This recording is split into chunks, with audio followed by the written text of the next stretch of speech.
You didn't agree freely. You agreed because the alternative wasn't survivable. And that's how this works. You're given a choice, but only one option keeps you alive. And once survival depends on compliance, choice stops being real. Songbird isn't introduced as a villain or a hero. She's introduced as an asset. And by the time you meet her, she's already deep inside the system. She's well trained, conditioned, and deployed. Her value isn't theoretical, it's measurable. She can do things that no one else can. And that's why she's protected.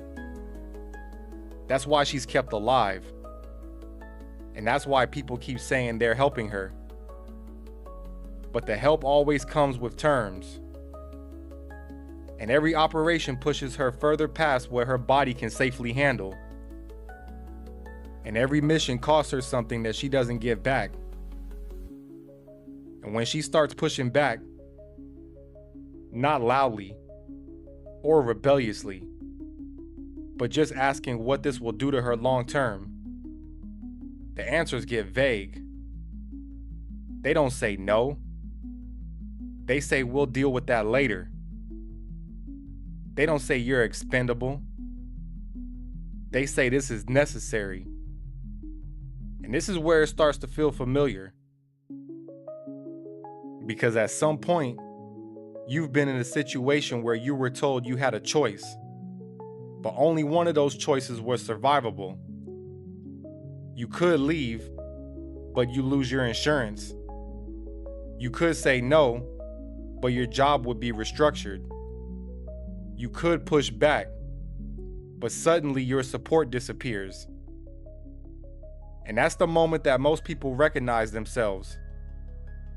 Not when the system threatens you, but when it calmly explains the consequences. See, Songbird isn't chained to a chair. She's not coerced with violence. She's kept in place by dependency, by the slow realization that everything she needs, whether it be safety, treatment, or protection, it only exists as long as she keeps saying yes. And that's the fracture. Because consent doesn't disappear all at once. It erodes. It turns into, well, I guess I don't have a better option. Or, just get me through this mission. Or it turns into, I'll just deal with the cost later. And if you've ever stayed at a job longer than you should have because you knew you needed a paycheck, you already know this feeling. Because on paper you agreed, but in reality you were cornered. And healthcare works the same way. You're told there's a treatment, but it's expensive. It's invasive. It just might help. The alternative is worse. So you sign on a dotted line. You comply, and you follow the plan. And no one technically lies to you. But no one asks what it will cost you 5 years from now either. And see, no one is accountable when the damage becomes permanent. And that's not malicious. It's structural. And Songbird isn't betrayed by one person. She's consumed by a process. Every handler can say that they were just doing their part. Every supervisor can say the decision came from higher up. And the system keeps moving because no single person feels responsible for the outcome. And this is where the pressure tightens. Because from the outside, it looks like she's still choosing. She still shows up, and she still performs. She still says yes.